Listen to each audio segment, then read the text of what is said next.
Tape www.d'école au Sénégal.com. À école au Sénégal, c'est facile, tu n'as qu'à te connecter. Tape école au Sénégal, les leçons sont beaucoup plus détaillées. Bonjour chers élèves, bonsoir pour d'autres. Me voici de nouveau en face de vous et à votre compagnie. Monsieur Diop, professeur de PC à l'école au Sénégal, une plateforme numérique internationale. Aujourd'hui, nous allons continuer un chapitre qui a été déjà résumé la fois dernière. Ce chapitre-là s'intéressait à la cinétique chimique. Un chapitre en programme de terminale S. Après avoir jeté les bases de ce chapitre dans un résumé exhaustif, nous allons voir quelques exercices classiques. Nous allons procéder à la correction de quelques exercices. Je vais proposer 5 exercices et nous allons faire de façon générale.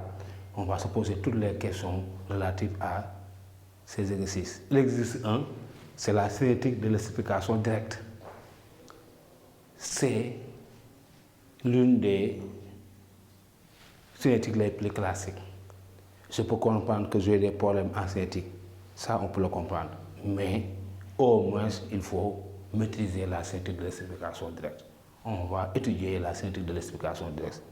Très souvent, il vous est proposé au baccalauréat. L'année dernière, en session de juillet 2023, c'est la cinétique de l'explication directe qui a été proposée à vos aînés. Cette année aussi, vous pouvez l'avoir en composition, ou bien dans un devoir, ou bien à l'examen, ou même dans un concours. Nous allons donc visiter cette cinétique-là. La première chose que l'on vous demandera, c'est d'écrire l'équation bilan de la réaction d'explication directe. On va y, d'accord. Ici, l'explication directe, c'est des réactions entre un acide carboxylique et un alcool. Ils se forment un ester et de l'eau. Et cette réaction-là est un équilibre chimique. Ça veut dire quoi? La réaction inverse est possible. Elle est lente, limitée et atténuée. Très bien. R, CO, OH, plus R', OH, donne double flèche, RCO, O, R', plus H2O. C'est ça, l'équation bilan de la réaction.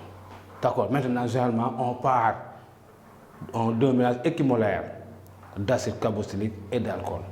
Et on va s'intéresser à la concentration molaire d'ester qui se forme au cours du temps. D'accord, à T égale à 0, nous avons un mélange équimolaire N0 mol d'acide et N0 mol d'alcool. Là, il ne s'est pas encore formé d'ester ni de l'eau. D'accord, maintenant, à un instant T différent de 0, une partie de l'acide va disparaître avec une partie de l'alcool. Et de l'ester et de l'eau vont se former. Cette partie qui disparaît, on l'ignore. C'est une inconnue, on l'appelle X. Donc à un instant T différent de 0, il restera N0 moins X mol d'acide, N0 moins X mol d'alcool. Il va se former X mol d'ester et X mol d'eau. D'accord, X mol d'ester et X mol d'eau. Et généralement, il y a une relation qu'on vous demande de retrouver. Nous allons donc établir ces relations-là pour pouvoir éventuellement compléter un tableau et tracer la courbe de formation de la concentration de l'ester. D'accord. Ici, à un instant T différent de 0, il reste N0 moins X mol d'acide, N0 moins X mol d'alcool. Il se forme X mol d'ester et X mol d'eau. D'accord, maintenant ici, cette quantité d'acide carboxylique restant est généralement dosée par une solution de base. Et à l'équivalence acido basique, on aura Na égale à Nb. Donc N0 moins X, ça c'est N acide restant. Donc, on aura N acide restant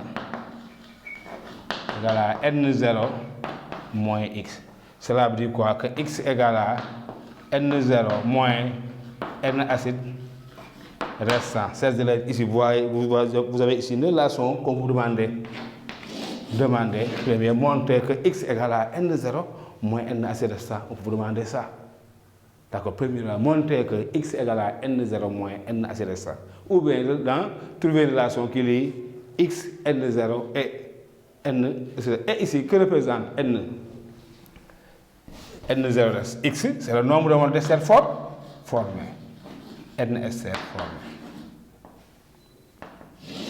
Donc, le nombre de moles d'ester formé égale à N0 moins N ester acide restant. On peut demander d'établir une relation qui lie N ester, N acide restant et N0. Vous avez. Mais ici, généralement, le nombre de moles d'acide restant est souvent dosé une solution de soude. Donc, dans ce cas, on aura N0, N ester formé égale à N0 moins CB VB. Là aussi, une relation que l'on peut demander d'établir. Relation 1. D'accord. On peut aussi demander de montrer que le nombre de moles d'ester formé à un instant T est égal au nombre de moles d'acide ou d'alcool initial moins CBVB. CB, c'est la concentration molaire de la solution de soude. Et VB, le volume qui dose l'acide à un instant T. D'accord. Et là, si on peut demander de déterminer la concentration molaire. Ici, il suffit simplement de diviser chaque terme par V, le volume de la solution. Donc on aura NSR formé sur V égale à N0 sur V moins CB VB sur V. Et là, ici, on a NSR formé sur V, c'est la concentration d'ester formée. N0 sur V, c'est la concentration initiale de l'acide ou bien de l'alcool, parce que ici le mélange est équimolaire. Et là, on aura moins CB VB. Donc, voici ces élèves. 3 relations que l'examinateur peut bien vous demander d'établir. Établir la première relation, ou la deuxième, ou la troisième. Donc, vous voyez ces élèves. Comment peut-on trouver, établir ces relations-là? Et ici, il reste à compléter un tableau. On vous donne quoi généralement? Un tableau de valeurs.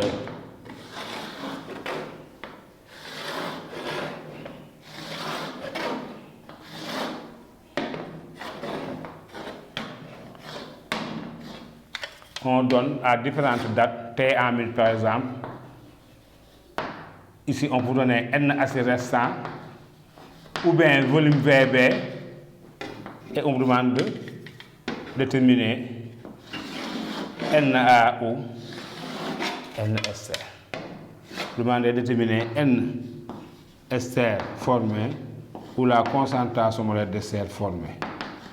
Connaissant les nombres de moles d'acide restant ou le volume de base versé à chaque instant.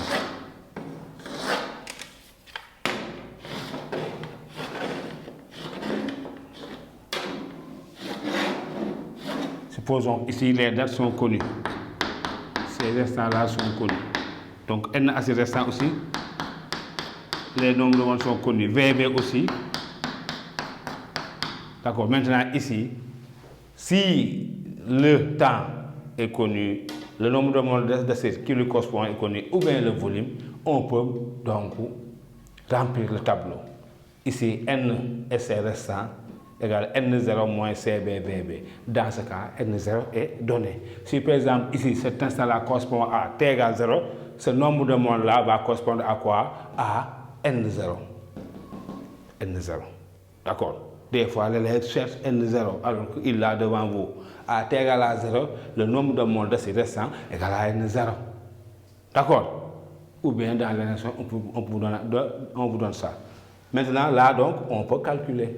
Ou bien remplir la concentration d'ester comme ça, en passant par là. C0 est donné, CB est donné, VB est là, le volume de la solution est donné. Donc ici, pour remplir la ligne concernant concentration d'ester formée, on connaît C0, CB est donné, V est donné. De même que VB, il reste simplement à calculer. Et là, ces élèves ici, il faut savoir que l'ester est un produit de la réaction. Il faut s'attendre à ce que ces valeurs augmentent. Le nombre de moles d'ester formés augmente. Si vous vous rendez compte que ça diminue, vous vous êtes trompé. Ou bien c'est constant, revoyez les calculs. D'accord? Ici, le nombre de moles de sel augmente, de même que la concentration de sel. Ces valeurs-là doivent augmenter et non diminuer, et non rester constantes. La concentration de sel aussi, ces valeurs doivent diminuer. D'accord? Donc ici, généralement, on vous dit que VB est en millilitres. C'est là. Si VB est en millilitres, il faut laisser le volume de la solution en millilitres. Par exemple, on vous dit que les valeurs de VB données sont en millilitres. C'est là où les élèves font des erreurs. Si VB, les valeurs là sont en millilitres, je dois laisser le volume de la solution en millilitres. Si supposons que VB est en millilitres et le volume de la solution est égal à 10 millilitres, je laisse V égal à 10 millilitres. Je ne convertis pas. Concordance d'unité. Si VB est donné en millilitres, si ces valeurs-là sont en millilitres, je dois laisser le volume en millilitres pour avoir une concordance d'unité. Je ne convertis pas. Si je convertis, je me rends compte que j'ai des valeurs qui sont quasiment constantes. La diminution est pratiquement, l'augmentation est pratiquement nulle. Donc c'est pas ça. Donc si VB est en millilitres, je prends le volume de la solution en millilitres. C'est bon. Ok, maintenant, ici, après on demande de tracer une courbe, la courbe concentration de dessert en fonction du temps.